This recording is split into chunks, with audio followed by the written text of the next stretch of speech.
যশোরের যশ খেজুরের রস এই সুখ্যাতি ও ঐতিহ্য রক্ষায় সংগ্রামে নেমেছেন মাওলানা কাজী ফারুক হোসেন। পেশায় শিক্ষক এই মানুষটি গত ৩ বছর ভোরের হাড় কাঁপানো শীত উপেক্ষা করে গাছে উঠে খেজুরের রস সংগ্রহ করেন। এরপর সেই রস নিজ গ্রামসহ আশেপাশের মানুষদের বিলিয়ে দেন। এর জন্য তিনি কোনো টাকা পয়সা নেন না, এমনকি রস নিরাপদ রাখতে গাছে রস সংগ্রহের ভাড়ে খাঁচার ব্যবস্থাও করেন। যশোরের বাঘারপাড়া উপজেলার বহরমপুর গ্রামে তার বাড়ি। সুস্বাদু খেজুরের রস ও গুড় টিকিয়ে রাখতে এবং নতুন প্রজন্মকে ঐতিহ্যের সঙ্গে পরিচয় করিয়ে দিতেই এই অভিনব উদ্যোগ তার।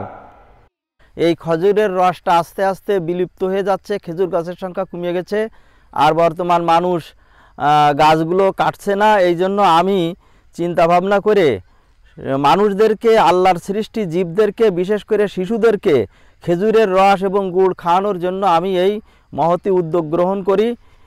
গত ৩ বছর ধরে আমি এই খেজুর গাছগুলো কাটি। আমি প্রায় ৬০টে খেজুর গাছ কেটে কেটে সকালবেলায় ফজরের নামাজ পড়ার পর এই রসগুলো পেড়ে নিয়ে আসি, এনে আমার প্রতিবেশী শিশুদেরকে, বৃদ্ধদেরকে এবং আমার যত আত্মীয় স্বজন আছে তাদেরকে বোতল পুরে পুরে আমি তাদের বাড়িতে এই রস এবং গুড় আমি পৌঁছে দিই।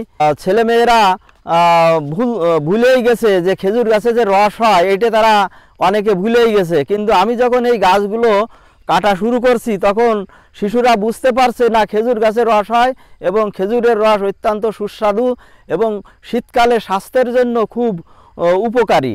খেজুরের রস পাচ্ছি ফারুক কাকার জন্য।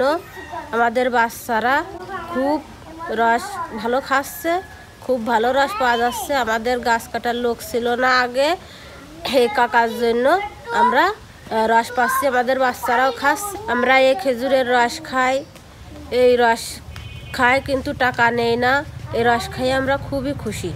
উনি যে দায়িত্বটা পালন করছেন এবং বাচ্চাদের এই রসটা ৩ বছর ধরে খাওয়াচ্ছেন, এতে আমার এলাকার বাচ্চারা খুব তৃপ্তি বোধ করছে। আর কিছু ছেলেদের ভিতরে এমন উদ্যোগ হয়েছে যে না, আমরাও এটা করব সমাজের জন্য, সমাজের মানুষের সেবার জন্য।